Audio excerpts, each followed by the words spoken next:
This is big time! Who is Randy? Don't bring anyone's mother into this. Your mama in the fucking stands! Welcome to your mom's house with Tom Segura, and Christina Pashitsky. welcome to your mom's house.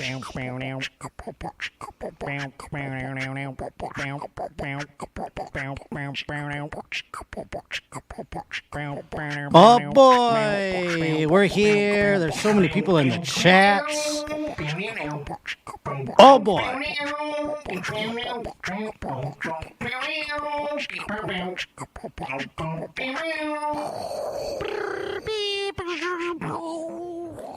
Oh boy, the chat is already underway. We got Little Boner, we got Corey Sanchez, Al Burp, Stangtron. Some of you are here waiting here because you can do that thing where you wait on YouTube. If you're so anxious for the stream to begin, you can hop into the early portions of it there. A couple of, I don't even know how long in advance one can get into the stream. But the chat was already alive and well. Some chats came in at noon Pacific time. That is quite many hours before we go live here. Of course, it goes live every Wednesday at 3 p.m. Pacific, 6 p.m. Eastern, 5 p.m. Central. It is Behind the Jeans. I'm Josh Potter, and boy, oh boy, am I excited. TheJoshPotter.com is where you can go to see me live, and this weekend, I am going to not one, but two cities over on the old East Coast there. Going to be tomorrow, Thursday night, at Magooby's in Baltimore, Maryland. So come on out to the old Magooby's, would you? And then, yes, right there, Magooby's. Thank you, Josh, for putting that up. I'm talking to myself as if I'm a producer now. God damn it, Josh! I just yell at myself. Magooby's, tomorrow night. Come on out to that. Also, Cleveland, Friday night at Hilarities. Cleveland Hilarities, Friday night, June 28th. So if you're watching this live, you have plenty of time to get tickets at thejoshpotter.com. There it is again if you haven't taken note of it. Also want to let you know, Behind the Jeans Show at gmail.com is where you can stay in touch with us, friends. Maybe some of you not watching the program live every Wednesday at 3 p.m. 3 p.m. Pacific, 6 p.m. Eastern. Maybe you're watching it on a replay, and that's okay. Maybe someday you'll join us live, but watching it in replay is fine too. This is how you stay in touch. This is how you let us know if there's anything you'd want to see. We'll still pay attention and check it out. So make sure you send in your emails. Pardon me.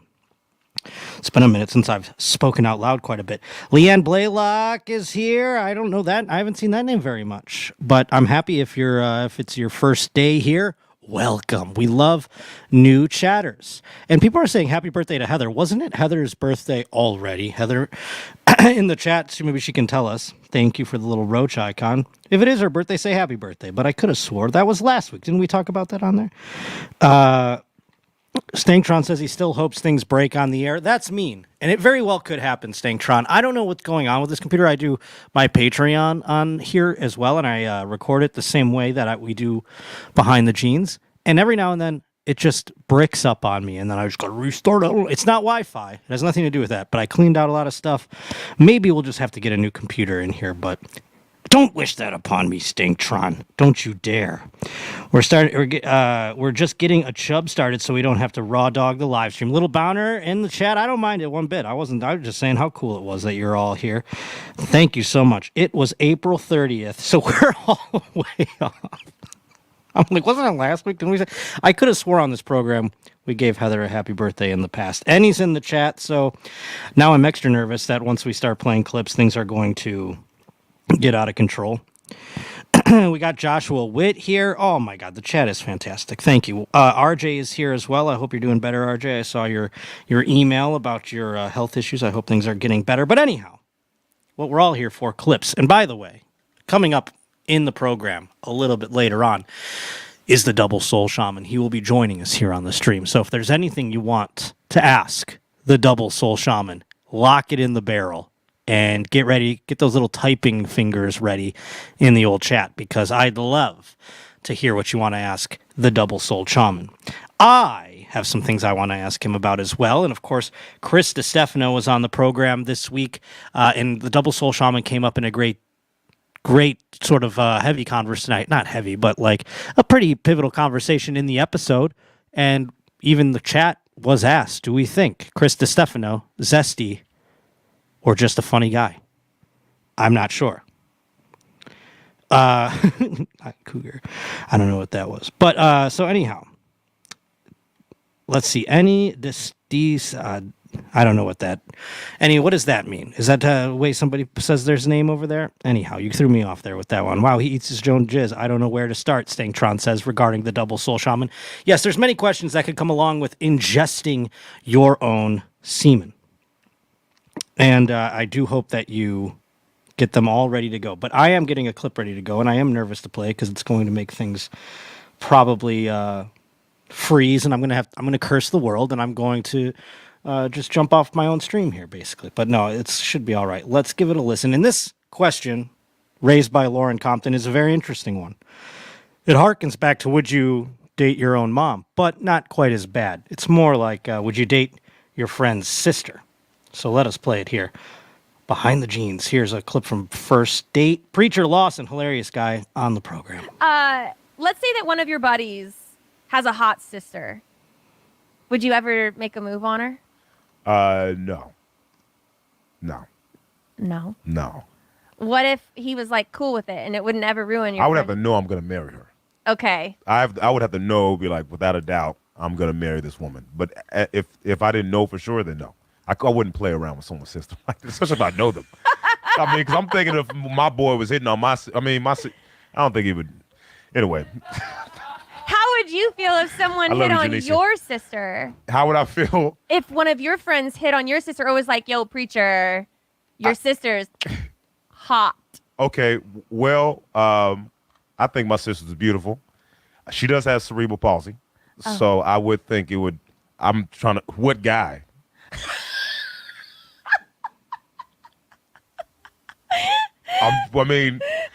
I'm just saying I would prefer him to have it as well. Just to make it like even, but I don't know. All right. I don't know. I don't, if he like my sister, if he has a good heart, I'm down with it. Damn, the preacher says it's okay. That's a pretty evolved answer. And I'll tell you how I relate to this in just a second. But first, little boner. Who do you trust with your sister, your friend, or a stranger? That's a great way to look at it, little boner. I'm not going to lie. It is a very different answer than would you date your mom. I would venture to guess. Stangtron thinks a solid answer here. Don't trip. Is it gay to let your sister bone your friend? Is it letting your sister, really? Is it gay to have a sister? That is another interesting. having sisters is kind of gay. As a person who has a sister, I can attest to that. And as a person, and I didn't get to decide. It's not like, here's the thing. Let your sister is an interesting sort of way to put it there. Don't trip, I must say, because letting one's sister do anything. I mean, if you have that much power over your sister, are you dating your sister? Like, what the hell is going on? But my sister dated my best friend in high school. It was about 2 years or so. And did I handle it well? No. Did I handle it properly? Probably not. Was I upset by it? Extraordinarily. But, like Little Boner said, would you rather have your friend date her or a stranger? That's an interesting point because strangers get grace. Oh, look at you even elaborate, Stangtron. Strangers get grace because I don't know them. People I know, I hold to a standard. That's another. Well, now you're twisting it around, Stangtron. That's a good way to look at it. But Little Boner had the initial point. I miscredited it there. But that's it's a sticky wicket to walk in, don't you think? Stangtron, did they try anal? What's the worst part about your friend dating your sister is it's not like my friend was going around being like, oh yeah, like I totally got some head last night. Oh man, did you put a finger in my ass? That kind of stuff. It was him hiding that kind of conversation with me, appropriately so. But then having that conversation with our friends who loved to torture me with facts like that. Did they do anal? I don't think I ever heard that one necessarily. I think Danny Brown had a question similar. Interestingly enough, I mean, we'll have to dig that up, Corey Sanchez. And the writer explained that the friend was a scumbag. Oh, you're talking about something you're elaborating on earlier, Corey. Thank you. The chat. See, I'm trying to do a show and you field the chats too, and I'll catch them. I try to read them very quickly with my eyes. And I will catch something that I think says something, and then it totally is referencing something else. So that's my bad, and I will fix that. genuinely. Hey, Josh, smell my fingers. That would have been rough. That would have been a tough one. An asshole friend would do that. That would be like a torture chamber. That's the kind of friend you have to go, can you please not date my friend? And then you're like, well, why is that your friend? But nevertheless. No, Forrest Nutter asking, what's worse, you knowing about it and it being open, or your friend won't admit it happened? I mean, that would, your friend, if it's your true friend, it's going to come out. So, you know what I mean? Like, you can't be around a friend and them to keep that. They're a real psychopath.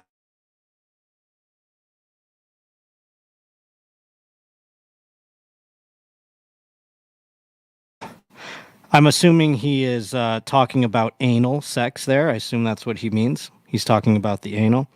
We were doing so good, and then all of a sudden we had a little blip, but I hope we're back on track. We do have the Double Soul Shaman in the back. What do you say we get right to it? And I'm going to rip up a clip here. This is Chris Distefano, as you might know, on Your Mom's House that came out today, and he is talking Double Soul Shaman, and here he agrees with his beliefs. Saying is true. You know, a lot of the there's a lot of you know, you ever heard of this sacred band of Thebes? No. So that's why they in the streets, you know, they call me Chrissy Thebes, and I'll tell you why. Okay. is because ain't this old Greek fighting force that were like the elite Greek fighting force. What they would do is before battle, you know, they all had wives and kids at home, but before the night before the battle, when they were on the field, they would all have sex with each other and suck each other's dicks, just because they were like, the only way I can really protect my brother next to me is if I'm truly in love with him.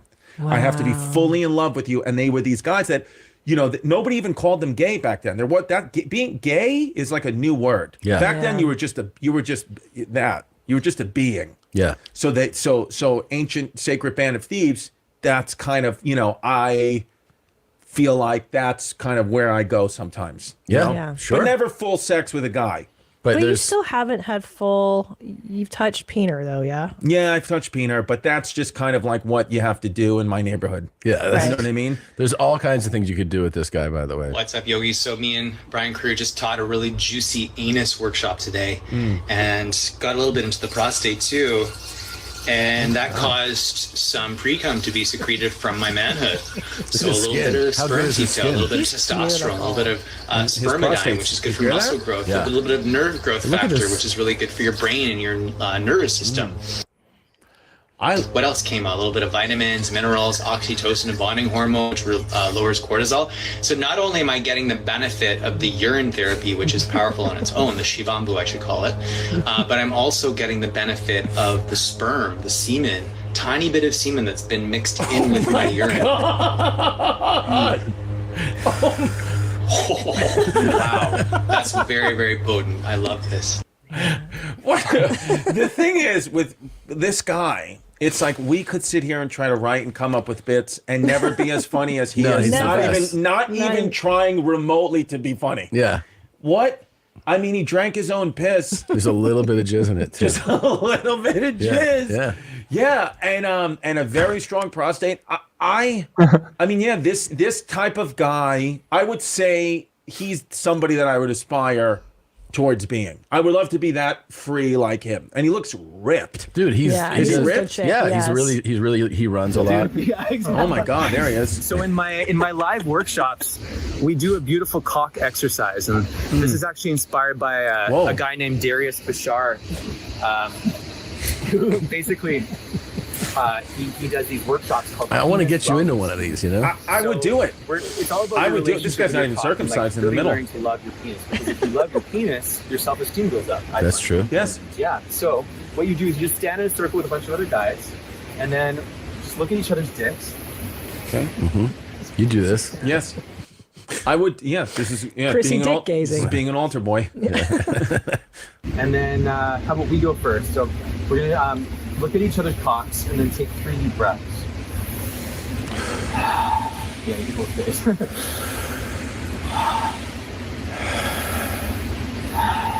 Just appreciating their dick, because in Chinese medicine, the dick is the outermost extension of your heart. There you go. I've heard that. And then you say, brother, you got a beautiful penis. Brother, you got a beautiful penis. Then you nut. Make sure you hug on the heart side. See? Oh dear. And your dicks are touching. And that's it. Yeah. And it's a men's retreat. It's a men's retreat. Yeah. It's not gay. It's not gay. It's not, dude. It's powerful. It's just you're just hugging. It's not a big deal. I would do this.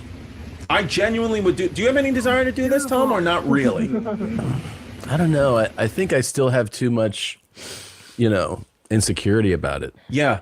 You know? See, there's a part of me that just feels like almost. It's not even like I want to do this. Almost like feeling like I need to do this. Like, because you'll find answers about yourself at the end of this. You'll know. Definitely. Yeah. I can't tell you. I'm Chrissy Gray Zones. I can't tell you how much of my life is spent straddled in two worlds. Yeah. I don't know so many things of my life. I don't know. Do you want to get married? Do you not? Are you white? Or are you Puerto Rican? Are you Republican? Or are you Democrat? Are you gay? Or are you straight? Like, do you live in Staten Island or Queens? Who are you? Where are you? You're in the gray zone. But I feel like this: once you, in a non-sexual way, put the head of your penis on another man's penis, you have to get some clarity. Do you have to? Real clear. I think Chris knows from just watching that, and I don't mind it. I mean, I think he's found an excuse to explore himself, and that is wonderful, because this I don't think, and he is here to talk about it, friends. He is with us, ladies and gentlemen. It is the Double Soul Shaman. How are you, friend? I'm doing so good. How are you? Can you hear me okay? I can hear you fantastically. Thank you for joining us on Behind the Jeans. And I don't know if you know this, but when you went to Austin and you were in studio, I just missed you by about really? 10 minutes, and I would have loved to have gotten a hug. So this is actually a better way to go about it. But I'm happy to see you on the screen at the very least. So thank you for being here. How's things been since you've been on your mom's house? What's changed? Anything at all, or your popularity? Yeah, no, it was so nice to get to go down to Austin and meet them in person, and everybody was so friendly. And who's the black dude who's behind? Oh, that's Ennie. Yeah, he's my favorite too. Yeah, he's so cool. I loved his pearl necklace, and Josh, just everybody was so sweet, and we were giving hugs, and yeah, I had such a good time. And ever since then, obviously my reach has increased. That's kind of been the blessing of the pandemic. Is 2020, I was kind of forced to move everything online, but then more dudes all around the world discovered scrotal cupping and the hummus cannon rituals that they were just going over. And so I'm really grateful. Tom and Christina are awesome, and they were so sweet in person. Now, did you enjoy Austin? Did you do anything else while you were there, or was there any people there that you got to meet up with and practice some of your techniques with and things like that? Yeah, I actually, there's this dude who had been coming to my online classes since 2020, and it just so happened that he lives in Austin, and we met for the first time. We'd been practicing on Zoom, exposing our hummus cannons and our dragon pearls and our stink portals to each other for literally every Sunday we call it Self-Pleasure Sundays. Usually 10 to 15 guys show up, and Mick is one of our regulars, and he really believed in the movement right from the get-go. And so I got to practice the hummus canis rituals with him. We couldn't really get naked in the park.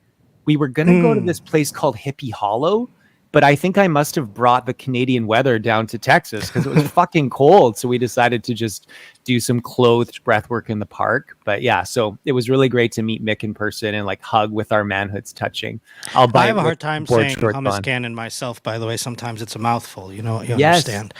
Now, Chris Distefano, I don't know if you watched much of the interview other than what we've already watched. No, I haven't. I'm not going to say he's struggling with sexuality. I don't think it's a struggle necessarily, but I always wondered, because I know your practices aren't about sex; they're about purifying your body and your mind and things like that. So I was curious if anybody who wants to go into it, perhaps just saying, you know what, I'm just going to go in there and I want to practice these things to purify myself. Does anyone ever come out of it going, hell, you know what? I think I am gay. Well, see, that's the whole crux, you see. So we, just like Chris broached, the whole idea that you have to put yourself in a box. The Spartans didn't have to call themselves gay, and they were sticking their hummus cannons right up the stink portal of their bestest bros right before battle. Right there. To bond, there's spermidine, there's oxytocin, there's serotonin, there's nerve growth. There's just such a potpourri of divine masculine juju in the cum that you can, share and not have to label it. And all Sure. these dudes had wives as well. So I like the idea that people come to my class and they feel purified. They feel connected to the part of their body that makes them wild and free, aka their dicks and balls. Can I like say dicks and balls on this? You Or, can like, say whatever you like. As long as you don't show them, you can perfectly say them. I promise. Okay, wonderful. Yay. Okay, so basically the whole notion is it's de-armoring the cock and ball and anus region. It's dropping gay, it's dropping straight as these labels from the Matrix, and then stepping into more juicy manhood, hummus cannon rituality together. That's really it. So I want people to leave being like, wow, I can actually just, be naked with my bros, sniff a mushroom or two, and then go back to my girlfriend and it's all chill. And in fact, the sniffing of the bro mushroom makes me more attracted to and attractive to very highly feminine women, because attraction is based in polarity, you see. So that's why the Spartans would do these. It would really, it's like two rocks charging up before battle. They're creating a spark, so they become even more testosterone laden for battle. And the world needs more testosterone laden dudes right now. And it's way cheaper than a pre-workout Energizer mix. Just fucking rub your mushroom against your bro's mushroom. Steel sharpening steel is what I say. That's a great way to look at steel, sharpening steel, for sure. It's almost like wearing, women sometimes wear men's perfume and it's supposed to attract men. It's like has this weird opposite sort of thing. So it's almost like you're doing the same thing. You're putting more scent of other mushrooms on you, so you're gathering it. That's wonderful. Gather the scent. Yeah, that's another element, the pheromonal aspect. Have you ever tried the naked bro bonding before in any No, way? I have not. I don't know that I have. I mean, I might have, because I was trying to think, have I ever, done it without, because obviously I wouldn't have gone into it understanding the intention the way that you've painted it. You know what I'm saying? Like I wouldn't have known what I was doing when I was doing it, but I've never touched my mushroom to a mushroom, unfortunately. And there's been occasions where I've not turned down, but I've been like, approached. Maybe I am in a situation where there is another mushroom present with a lady. You understand what I'm saying? Yes. But oftentimes I don't think that the other person would want us to rub mushrooms. We keep the lady betwixt the mushrooms. You know what I'm saying? So I don't know that one in the stink, one in the pink, one in the mouth. Maybe if it was in the pink and the stink, that would be closer. That would be closer, and you would be kind of touching through another person almost. Very thin skin, as Tom was saying on his show the other day. Well, that's you're close. I mean, I think that's great that I feel like you're open to the possibility of some form of bro bonding. How do you like to be in the change room? Are you proud of your penis, like when you change, or do you hide it? A lot of guys hide it. It's not out of hiding it. I wouldn't want anyone to be self-conscious. So I do it more as a polite thing, but maybe that's the wrong attitude. I don't mind anybody seeing mine, but sometimes, they might see mine and go, oh no, I'm self-conscious about my own penis now. Do you know what I mean? Right. So I don't want to go out there, showing off too much, but maybe I should just maybe I'm being too precious about it even still. And I shouldn't worry about it that way. I feel like we need more nudity. We need more like seeing different genitalia and normalizing it. Like, even in the words of RuPaul, we're born naked and the rest is motherfucking drag. Just being okay with the human body, males, females, whatever. I feel like, especially in North America, we're, as you said, very kind of precious about it. Whereas in places like Germany, they have the English Gardens in Munich. And my friend said you can literally be naked in public and it's totally chill. Yeah, they have many beaches in Europe that I've been to where you go, if this was America, I don't know that person wouldn't be arrested right now for walking around that way. But Chubby Blunts has a question here. He says, can you ask if putting just my balls in my wife's vagina would be beneficial in any way? Is there any benefits to that he could maybe he wants to do it and she's like, that's not beneficial to anything, but he thought maybe perhaps if it's out, I just thought of this and I'm just a neophyte, so forgive me for stepping out of my bounds if I'm not correct in this theory, but what if he put his balls in his wife's vagina and then had another mushroom to rub on his penis during that? Oh, I fucking love that. I love that creativity. I can be creative with it. Yes. You are. I can tell you've got a creative brain. So I think that's actually very beneficial to put the scrotal sac ritualistically inside the labia, because the labia are literally the heart meridian of the woman in Chinese medicine. Also, the very, very back of her pussy, like the cervix, is also the heart meridian. Whoa. Yeah. And the ball sack in Chinese medicine relates to every single gland of the male body. So the prostate, the gonads, the adrenals, the pancreas, thymus, thyroid, pituitary, and pineal are all stimulated when you massage your balls. So what you could do is stick your balls inside and have the inner and outer labia just kind of massage them. So you're connecting her heart to all of your glands. Wow. And in many yogic lineages, the glands are not only the guardians of the health, but they are literally where the divine love comes into the body. So the woman is using her labial folds to enhance the health of her partner's glands so he can connect to Jesus on a deeper level. Hallelujah. Hallelujah. This is it. Yeah. I mean, Chubby Blunts, I think that's all the explanation you need. Your wife's going to open right up and let them right in. I mean, that is a beautiful way to look at it and a beautiful sort of byproduct of doing that kind of thing. That's great. Now, I noticed you took a big swig there of, yes. I assume that is a nice, can I tell you, that piss looks refreshing. Like some people, I don't know that they would create such a pure looking piss. That looks great. Thank you, brother. Yeah, looks like a glass of lemonade on a summer day. This is a nice color. I've been making sure to hydrate. I do take a lot of B vitamins, so maybe it's a little more yellow than what the average bear would say was good.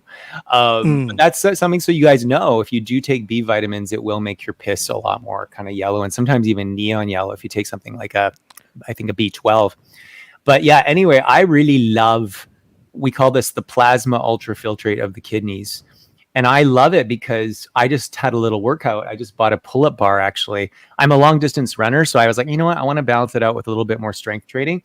So sometimes I get a little frisky horny when I'm working out. So there's a little trace element of pre-cum mixed in with the urine. And I've spoken about this before on YMH. Yes. And I just love it because then you're getting the benefit of the plasma ultrafiltrate mixed with a bit of that kind of divine masculine sexiness that the Spartans would have been cultivating too. It's really interesting. The Spartans, they had to be naked to work out, but they had to tie their foreskins forward to kind of collect the pre-cum.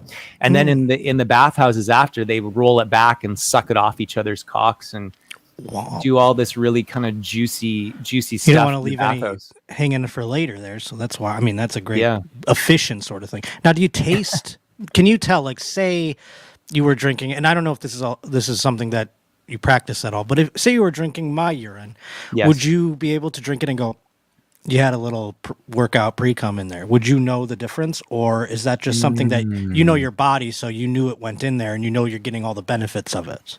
Well, the lineage is what we call Shivambu. When I was studying yoga in the foothills of the Himalayas, we learned about drinking our own as sort of a form of like testing your health, like a biofeedback thing. But I would imagine that if your diet was relatively healthy, so if you didn't have like tons of glyphosate and, you know, McDonald's and certain kind of chemicals that are in a lot of American foods in your urine, I could maybe decipher the pre-cum. But if there was too much toxicity in the urine, I think that would overpower the subtleness of the pre-cum taste. I see. But you can, so can you tell on your own though, because you know your urine so well, you're like, hey, it's in there? Or is it because of the, like you said, the process leading up to the batch being created? You know what? I'm not that good at deciphering it. And usually it depends on how sexy I feel during the workout. If I get really revved up, then obviously there's more pre-cum, and sometimes it's even a bit frothy. So those are all other markers of being able to tell the degree of pre-ejaculatory fluid in the plasma ultrafiltrate. And that, like I said, that urine looks I'd imagine if it was the hint of yellow, the B vitamin, kind of just adds a little cosmeticness to it. Like it makes it just a little more appetizing, you know? I mean, because that doesn't affect the urine negatively, right? So have at the B. Get some extra B vitamins in you. They're helpful for stress. They're kind of like an adaptogenic. They're good for the nervous system. So I say, you know, why waste all those expensive vitamins? Reappropriate it. Now, this is an interesting question I see here in the chat. Little Boner, he's asking, because we've heard of the benefits of the semen, of the urine. What is, if any, benefits to eating brown or doing anything with like eating food? feces? Yes, exactly. In our lineage, we say anything that comes out the penis is pure. The penis, the stink Yes. portal, different story. Anything that comes out the stink portal, you probably wouldn't want to put back into yourself because it truly is 110% something that's meant to leave the body. Okay. Whereas the urine is a bit the more exits. of a gray area. Yeah, exactly. Yes. Like think Okay, about that it. makes Your cum, the cum that creates a beautiful child, that Right. comes out of the same slit as your plasma ultrafiltrate. It's very divine. That's We've been true. taught that the urine is gross and dirty, but if you have a relatively healthy diet, like you can just sample it. You don't have to like drink the whole thing. You can just like piss a little bit on your thumb or finger while you're urinating. Just do a homeopathic dose just to kind of suss out like what have I been eating? How is it making me feel? What does this taste like? Should I be eating, less sodium? Should I be having more greens? It can help you kind of determine what you need when you get more and more sensitive to it. Right. Now, how like on a grand day, how many jars of urine, or like can you quantify how much urine you produce versus drink? You know what? I don't drink tons of it. There's a guy on Instagram who I follow, Rodney Lavoie Jr., and he like will cycle it sometimes. Like he's so jacked. He looks so muscular, like, and he literally will do urine fasts. And actually my buddy Alex Zek, he was inspired by Rodney and tried it. And he said that he got so fucking high. He was like doing a podcast. He like had to like stop because he got so high. He was just cycling his urine for, I think, like 12 hours. So you can actually get high off of this shit too. Whoa. Yeah. Now we're talking my speed. All right. Well, you've got my ears perked. Chubby Blunts, though, he has another question here about your stink portal. Is there a preferred bar of soap to use for beehole cleaning, like to clean the stink portal? So it's maybe a little like maybe there's a natural one or something. Is there anything that you use? He says he feels like he's got some good brands, but maybe you might have some better. Yeah, I love good old Dr. Bronner's. I Okay. like the peppermint tingle of the original scent. I like to put that on my balls and my penis as well. Oh, it can go on both. It can go on both, although you have to be careful because the mushroom obviously is more sensitive. So if you wash it, some dudes might find that peppermint is too much, but you can always use like their almond flavor or something that's a little bit less intense. If you're intact, aka uncircumcised, always good to roll back that foreskin, give it a nice clean. You want some healthy bacteria under there, but when it starts to turn into like a Whole Foods cheese section, you've gone too far. Too long without cleaning it. Are you circumcised or intact? I am circumcised. Okay, cool. Yeah, Is most that Americans bad? are. It's not necessarily. I was born in the 80s, and they weren't thinking of things the same way back then. How? What year? I was 85.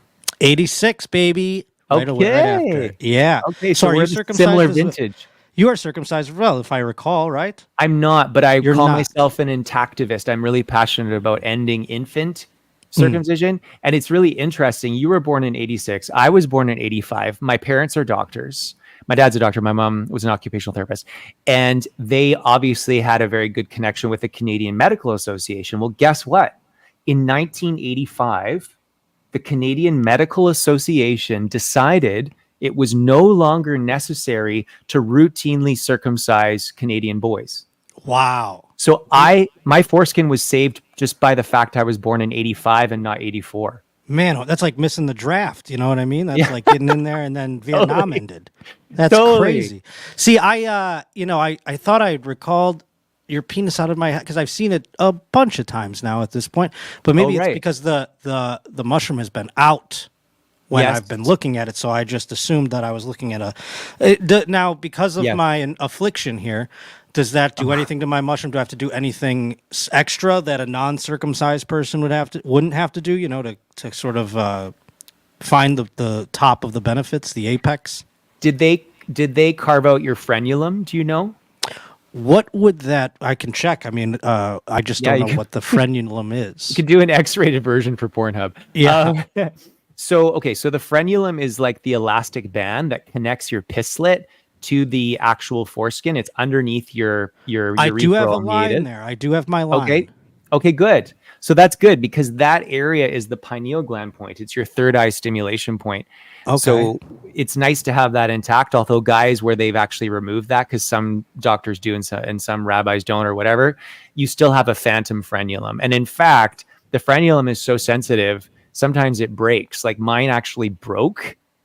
Oh my God. My buddy Lion, who was in that video of the three of us doing the cock appreciate, his broke too. He was zipping up I think he said he was zipping up his zipper and it got caught on the frenulum, and then an explosion of blood, right? It's actually very sensitive. And if it gets cut, it bleeds all over the place. It's so intense. So anyway, mine is a little bit broken. It grew back a little bit lower. But what I really want to share is how did you break yours? So I broke mine when I was actually being intimate with somebody, and we had like white sheets, and it just was like just all over the place. You have to be very, very careful. If you do have your frenulum still intact, don't be too aggressive. Use lube. Like I always like a natural lube, like coconut oil. But if you're going to be using a condom, don't use coconut oil because it'll break the condom. So you could just use something like KY jelly. But long story short, if you're a circumcised dude, do not feel bad. Don't feel like you've been mutilated, even though I do sometimes call it genital mutilation, because for me, it's not like, it was actually like something that the warriors, I'm going to talk about specifically Polynesian culture, like ancient Hawaiian warriors. It was literally an act of becoming a true warrior if you so choosed it when you became an adult. So they would do the warrior dude, if he wanted to, he would undergo a circumcision ritual to kind of show his manliness, like that he wouldn't flinch while they were doing it. Then his big old mushroom would be exposed like a big fucking helmet, and would kind of show his virility like a big pulsing mushroom to all of his tribesmen and tribespeople. So that's the crux for me. If the dude is an adult and he chooses a body modification, that's great. But I say we must not do it anymore to underage people, because underage people simply cannot consent. So for me, my body, my choice type of thing. Yes, that for me, that's the crux of it. So if you're circumcised, don't feel bad. Chances are, it was not your choice. There are certain ways you can actually regrow it if you want. Is your circumcision pretty tight, or is it loose? Because sometimes they'll cut it tight and other times they'll do it loose. Some days it's a little loose. It's, I got a lot of turtleneck there. And some days I go, hey, where the hell's that turtleneck at? I don't know where the hell it went. When you're erect, does it ever hurt? Does it ever feel tight? The skin on your shaft? Not around the skin of my shaft, no. Good. That's good. Because some guys I work then. with, it's like super tight and they can't really restore. So there's something called foreskin restoration. So it sounds like you would actually be a good candidate for that if you wanted to. And you basically take something, I think it's called like the TLC tugger, and there's a few other contraptions. Just type in like foreskin restoration on Google, and you can see that these dudes who were circumcised and upset about it created these contraptions that you kind of attach to the remaining foreskin, and then you attach a thing to your leg, and then you wear it for like 6 hours a day, and it kind of stretches out your foreskin day by day, year by year. Damn, that's like Dr. Bosley, but for your foreskin, is what you're saying. It'll just grow back, right? Who's Dr. Bosley? He does the hair. Yes, exactly. It's very similar idea. Now, there's another thing that you can look into called Foregen, FOREGEN.org.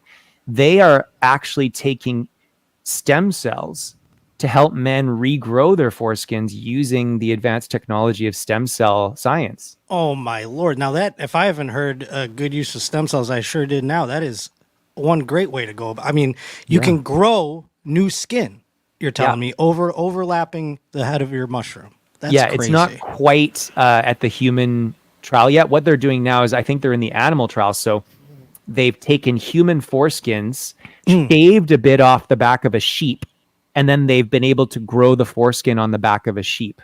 Wow. Oh my Lord. How do they know it's not just like a difference, like a back of the, like a neck skin or something like that? I think they actually took like foreskin. I don't know. I need to do more research into the clinical trial or the because I was thinking like hair restoration. Could I just take skin from somewhere else on my body that I don't really give a shit about? Maybe my knuckle or something like that, and I could use that. Oh, that's a good idea. I think where do you think the most beneficial place would be? Like, say you got to replace you already have yours, so hypothetical, obviously. But if you got to replace your foreskin with skin somewhere else on your body, what would the optimum place be? Do you think? Oh, that's such a good question. Josh, you're full of good questions, and I love the way your mind works. I would say well, this wouldn't be possible. The eyelid tissue. The eyelid. That would be crazy. It would keep be your eye crazy. open all the time, but that's You just have because to you're have thinking your- because it's your third eye. Well, there you go. Who needs the eyelids when you've got your third eye open, right? So, Right. But it would actually be difficult to take skin from a different part of your body because the foreskin tissue is so complex and specific.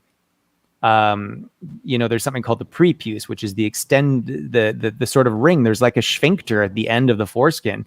And actually in ancient Greece, to have a really long fucking anteater foreskin was considered very attractive.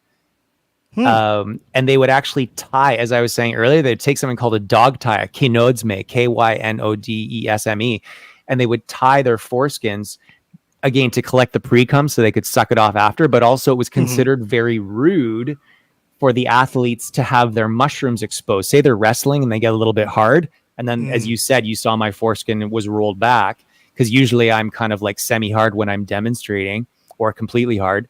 That was actually considered very rude. So they would keep that tie on. And then the Jewish dudes wanted to participate. Now, I don't know how deep down the rabbit hole we want to go, but in those times, biblical circumcision was only just the prepuce. In other words, the rabbi would only cut off a tiny, tiny, tiny little bit of the tip of the foreskin. But then the Jewish dudes wanted to participate in the ancient naked Olympics because it was always done naked. And so in order to participate, to cover their mushrooms, they would take their remaining foreskins and they would stretch it, just like with the TLC tugger that I was talking about. They would probably use manual stretching techniques. Again, it was a very, very loose circumcision, so it was possible to get more growth more quickly. But long story short, the rabbis found out, so they changed the rules and they said, we don't want you to look like those Gentiles. We're going to actually start cutting off the entire freaking foreskin of the Jewish. Lose it all. And you could, if anybody's interested in learning about all this history, watch the movie American Circumcision on Apple TV. All right. Yeah. Jot that one down, folks. American Circumcision. Now, I had a question that was sent to our email here. They wanted to know about Breath of Fire. Will you explain Breath of Fire for us? So I used to be addicted to Coke and alcohol, and this is like the cocaine of yoga. This is from a lineage that I studied called Kundalini Yoga.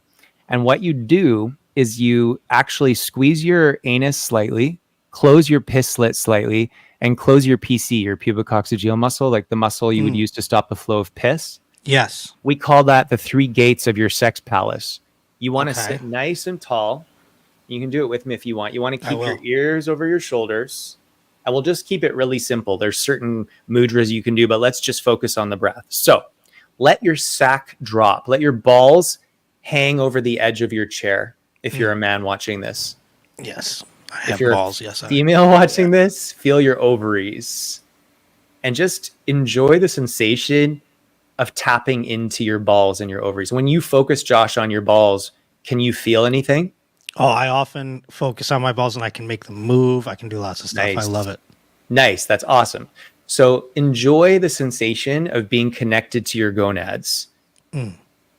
Yes. Let the anus be athletically engaged. Let your piss slit be closed. Now, obviously, there's no muscles in your piss slit, so it's just an energetic closing using your mind. Now, also close the PC a bit so you feel a nice container. You're not going to leak out this energy that you're going to summon with the breath of fire. I want you to draw your consciousness down into your anus, sex organ, navel point. Your piss slit's closed. PC is closed. Anus closed. But balls are fucking relaxed and hanging like a fucking alpha lion. Okay? This is what we want. Yes, they're hanging. Yes. More in gym shorts, too. That's great. Alpha lions actually will literally sniff each other's balls and sniff each other's cockheads, just like I, do in my rituals with my bros. And I actually just posted wild footage of 2 male lions sniffing each other's dicks on my Instagram at Not Will Blunderfield. So you can check that nice. out. Yeah, so you can actually see that it actually does happen in the animal kingdom as well. So the balls are dropped. Everything else is closed. The core is slightly engaged. Smile into your sex palace like the sun beaming down on water. We're going to start to pump our bellies in and out. So with every exhale, I want your navel point to just go in a bit. So it's like you're stoking a fire. Okay. With every inhale, the belly naturally inflates. It's kind of like a bellows that you're using to stoke that fireplace. It's like, and in your mind, if you find your mind's wandering, vibrate the mantra soham, soham, soham, which means I'm protected by all that is, and I'm part of all that is. Smile into your dick, balls, and anus, and low belly. Start to speed it up if it feels good. As you pump, those balls are fucking hanging, and our balls are literally connecting and charging each other up through the testiculum, the invisible mycelium network that connects all the ball sacks of the dudes in the tribe. Start to speed it up. You can do it through your mouth if you want to. Soham, soham, soham. Soham, soham. Everybody inhale. Squeeze your anus, sex organ, navel, roll the eyes up.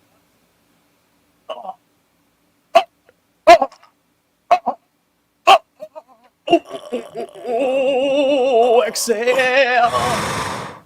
I feel like I was going to pass out there for a second. That was great. Nice, bro. How does it feel? Feels good. I've done a lot of breath work in my time, and that one was my favorite. I like focusing the energy in the most important areas. My penis and my balls. It's very countercultural. You know, the Matrix, basically, if they can cut us off from the literal part of our body that makes us wild and free, our dicks and balls, then they don't have to put a literal cage around us. So this is very rebellious work to combine breath work with conscious cock focus. Tucker Hill accidentally might have he didn't close his pee hole on that one. He didn't close his sex organ, so he might have had a little release, little leakage. We learn how to do it. You know what I'm saying? This is the practice, Tucker Hill. I didn't do it the best probably on my first try either. So now we can start doing more of a routine. We can get it in our repertoire, and that's an easy way. Is there advanced breath of fire routines? Like, say, you know, when you go on to YouTube, sometimes you're looking up a new yoga. Sometimes they got beginner stuff, they got intermediate, they got advanced. Is there, like, once you hit a level, can you then get, like, to where you are, where it's like, is there some, like, expert level of breath of fire? Yes, there's certain other things you can do to enhance it. For example, you can curl your fingers like this.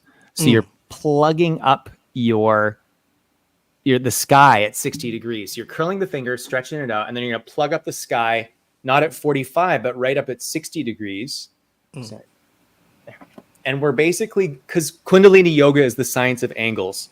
So it's going to get a little uncomfortable, but basically you're holding that, and then you're going to do what we just did. But what you're going to do with that mudra is you're helping to shunt your sexual energy right up into your auric field. We call it the arc line. It's kind of like your halo. Women also have a second arc line, nipple point to nipple point. If you're trans, choose your own adventure. But everybody has the halo. Like, you know, Jesus is often depicted with a halo.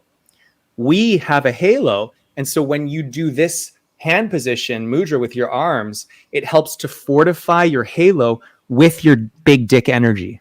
All right. Yeah. Well, that's some expert shit right there. Well, people can definitely go explore as they get better at it. That's for sure. And WillBlunderfield.ca. WillBlunderfield.com is somebody pretending to be me, but I have a course called The Wild Masculine 2.0, and I teach these advanced techniques to dudes. Oops. WilliamBlunderfield.ca, you said. WillBlunderfield.ca. Yes. Let me just put that into the thing here.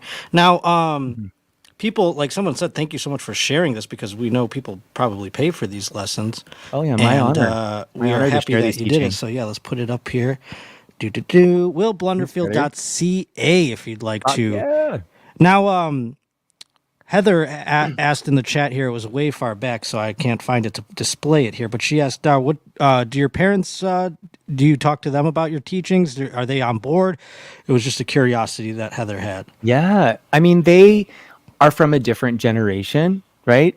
And so we don't like my whole mantra in this Aquarian age is trade positions for interests. So my parents and we have many different interests, and we have very many similar interests. We love cooking. We love nutrition. We love to eat healthy grass-finished meat. So I focus on the interests rather than bringing forth conversations that they're just not into this work, which is totally understandable. Sure. And it would be kind of weird if they were, Right.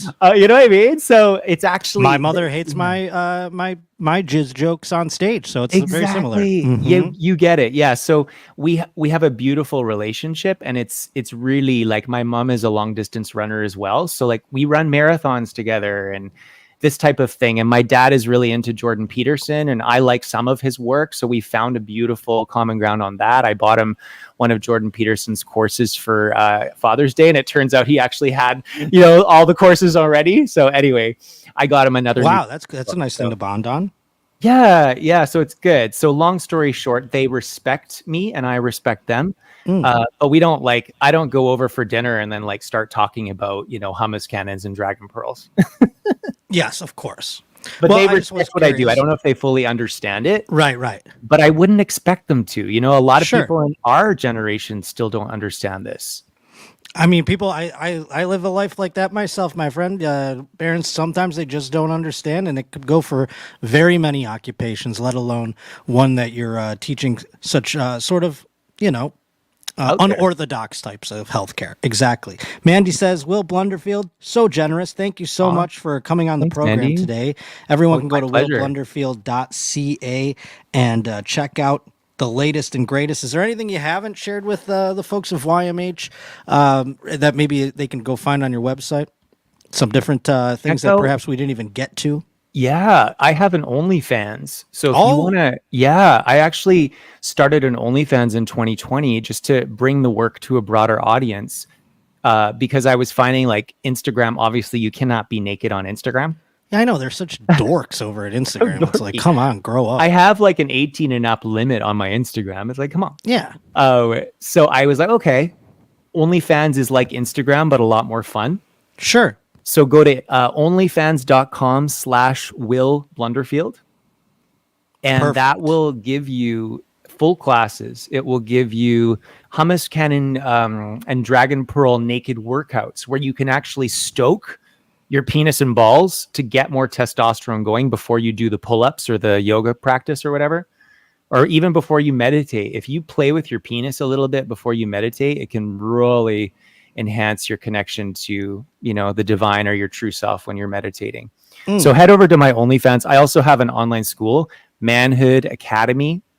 If you just go to willblunderfield.ca, you can connect to Manhood Academy via that portal. It's just manhoodacademy.podia, PODIA.com. So those are kind of my main things. And if you don't have the money right now to invest, head over to my Twitter, now x.com/W Blunderfield, because ever since Elon Musk took over, now we can have nudity. We can talk about medical freedom. We can be ourselves now. So this is a great Perfect. platform. Yeah. Well, there you go. Well, thank you, Will, so much for coming on Behind the Jeans, and My honor. we'll be in touch in the future. You're always a joy and a delight. So thank you very much. It was really nice to connect with you. You too. Have a great one, buddy. Thank you. Thank you. There you go, folks. The Double Soul Shaman himself, Will Blunderfield. I know I learned a lot today. I can't wait to take into practice all of the things that I've learned, and I hope you do as well. What is his OnlyFans like, you perv? That from Stanktron. I wish Any was here to talk about his non-hug with the Double Soul Shaman. He was supposed to hug the guy back in the hallway, and then he didn't. He told us about it, but it seems like the Double Soul Shaman was impacted nonetheless by his presence. So I'm happy that we got him here on the program. You learned a lot today. Heather says, "Wowie, that was weird," says Tucker Hill. It wasn't weird. It was educational. Come on now. And can you believe Instagram? God, when are they going to just let us show dick and balls? What the hell's going on? Well, if there's anybody I'd want to, mushroom bond with, It's probably Will Compton. I mean, this guy, one of my favorite podcasts, Bustin' with the Boys. They just had their beer Olympics, and boy, oh boy, a lot of people bailed, but some came through, including our own Bert Kreischer, and he was kind of the hero of the day. But we'll get to that another time. He was on Two Bears, One Cave this past week, and here is a fun little discussion for you. Let me see if I can do it. There we go. I'm so good at this 100%. now. Picked the wrong thing. I'll fix it. Look I screwed it up. I thought I was doing a good job, and I didn't push the right link. Oh, there it is. I mean, it's... Did you almost say out of the black field? I get it. They are. They're definitely all black guys usually, unless you got Rex Burkhead or a couple of the great white hopes that are out there. There's a Christian couple. McCaffrey, best in the league. Unbelievable. Now, we just had somebody drafted at cornerback. How many white guys? I know a white corner, first in a generation. Yes, he almost. Will Compton, by the way, was he went kind of.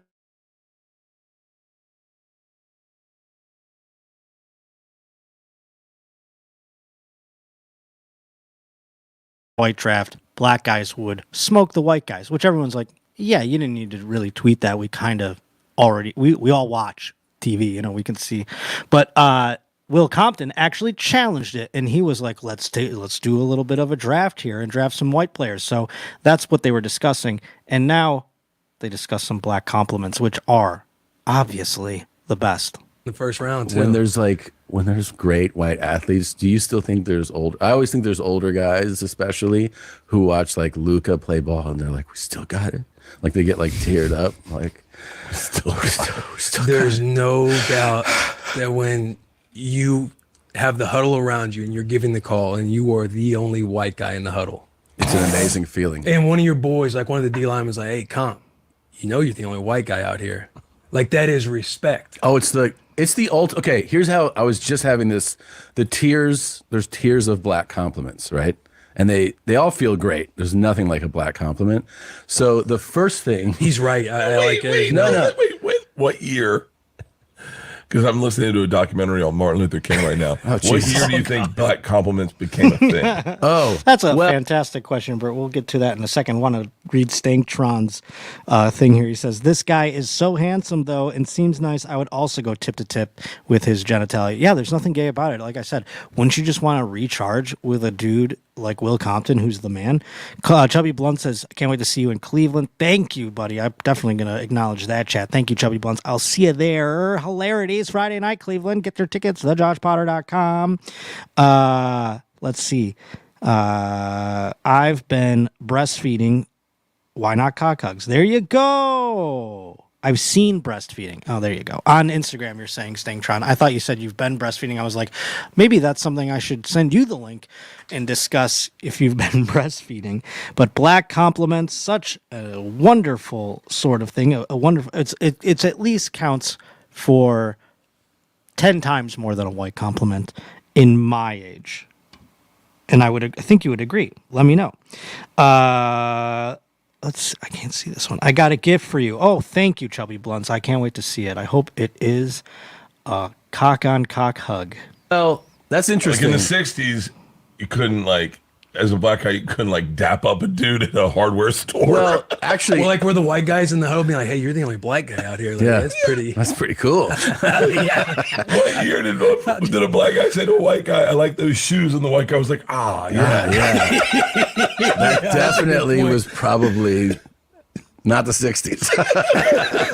Not the 60s. But okay, I think shoes are if you go right now, shoes are always, if a black guy is those are some fresh kicks, you're like, it's the only compliment you need. You're this is a hilarious observation from any white people compliment everything. Yeah, I guess that's true.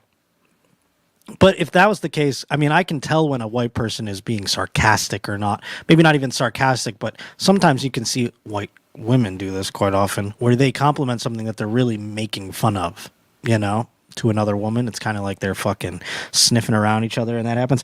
I like to think that I can discern what is a genuine compliment versus not. So maybe that's it. But that is why. That's a great observation, though, Annie, at the end of the day. great day, right? 10 And white then guys could shit on you and you won't. you give a don't fuck. care. Yeah. You're fit. That's another one. If black guys compliment your fit, that's definitely one. When black guys tell you you're funny, Yes. like when black people after a show, it's unbelievable. It's the not best. funny. It's Tom, You you're stupid. stupid, Yeah, bro. you stupid. You're stupid. Are you a bro. funny motherfucker? Yeah. And the food falling out of his mouth. You're like, all right, cool. He's like eating while he tells you. You know what I get from black comics? You a rock star.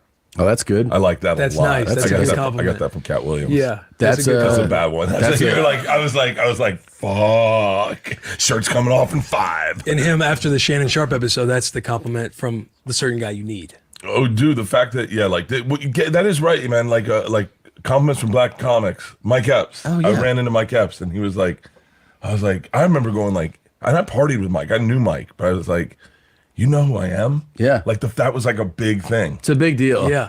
But then your music choices, that's another incredible compliment. Yeah, you're very vulnerable if you grab. And I know Tom has definitely gotten complimented for his musical choices by a black man, and he's felt this feeling. But that's the top one. I feel like I cannot imagine he's going to come up with a better one. We'll see, or one that means more to him, I would think, than the music one. Like DJ Premier, DJing Tom show, that must have blown his mind. I think, and I spoke to Tom before the Forum show here in LA, and he said he doesn't even give a shit about performing in the Forum. He's like, can you believe DJ Premier's opening my show? At the aux. Yeah. And you're showing up that first song, it's like, fuck, am I about to... But the ultimate, I've always thought the ultimate black guy compliment, if you're a white guy, is athletic prowess. So if somebody, that's like the top tier, I think. Oh, yeah. So if you're playing and you're in a huddle and they're like, you're the only white guy here. Soul Patrol. Sorry, Annie, I did it. I took it off. Sorry. Oh. Yeah.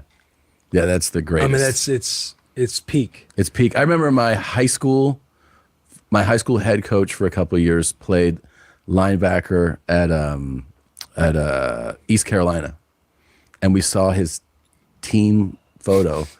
He was the only white guy on the defense, and he had a shaved head and a Fu Manchu, and he looked like a fucking lunatic. And we were like, dude. You almost embrace your white side even more around the brothers when they're like hyping you up. Yeah. Being like a crazy white dude. You're the crazy white guy. It's like, oh, I'm going to shave my head now. Yeah. This one's going to sound weird, but I'm going to shave my head. Then he goes, this one's going to sound weird. After he said, I'm going to shave my head now, I have to embrace my whiteness. I don't know if that's... I was going to go supremacy with it when you embrace, like, I got a hood. Compliment I got. And this is, just for the audience out there, this one's going to sound weird, but I weirdly enjoyed the compliment. Walking around the locker room, towel on after shower. Double Soul No, Shaman? not nice. That's a nice piece, but Yeah. Comp, Comp, you got ass. Oh. I kind of like that one. Yeah. There was always a part of me that's like, nice. Yeah, for sure. Your boys got ass. Oh, Because usually white guys, it's like, flat ass. Like I'm sure you guys are kind of flat asses. Yeah. Yeah. And actually, you guys... I'm just a crack in a hole. And if pro athletes are very comfortable talking about physiques, because like your physique is your tool, it's your instrument for and so like I've had other guys look at me and be like, you got no ass, man. Like other football players have said to me, and I'm like, what? Because no one ever really says that to you, but you guys observe that shit. We observe it every day. Bro, shout out to the Bucks. This is what I'm willing to do. Okay. Oh, sorry. The I guess the best compliment is you got a great dick from a black guy. No doubt. No doubt. Yeah. As I started telling the story, I was like, it'd be much better just to be like, yo, Comp, you got a fucking tool on you. But no, it was, hey, Comp, you got some ass on you. Yeah. Like, all right, nice. I want to do Either way, I think the Double Soul Shaman would be happy with Will Compton that he is being naked in the locker room, as we discussed, and being free with it. You know what I'm saying? And to be like, nice ass, that's kind of crazy. But very funny indeed. Will Compton. Bussin' with the boys. Go check it out. Very, very cool. Let's see what's going on in the chat before we wrap things up. You guys are discussing the N-word, so I'm going to keep things off the off the screen since Annie was up in here.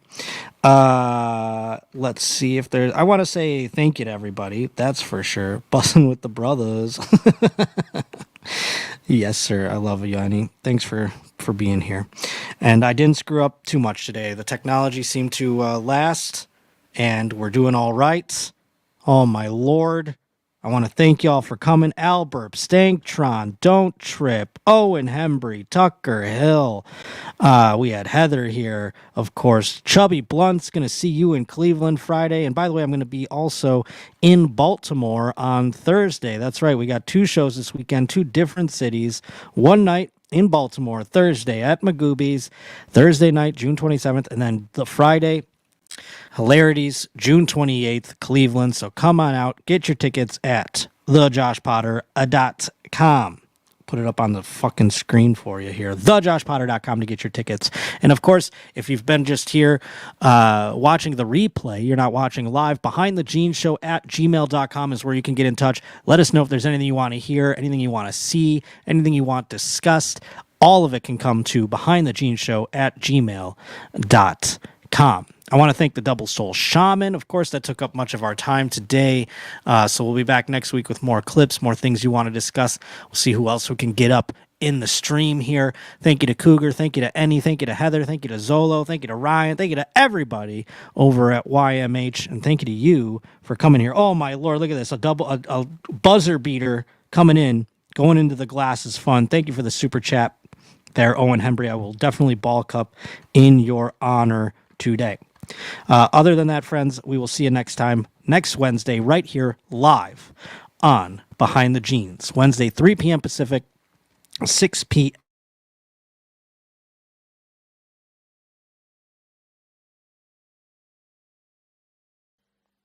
This is big time. See ya, folks. Love ya. Talk to you later. Your mama motherfucking stands. Goodbye. Welcome to your mom's house with Tom Segura. And Christina Pashitsky. welcome to your mom's house.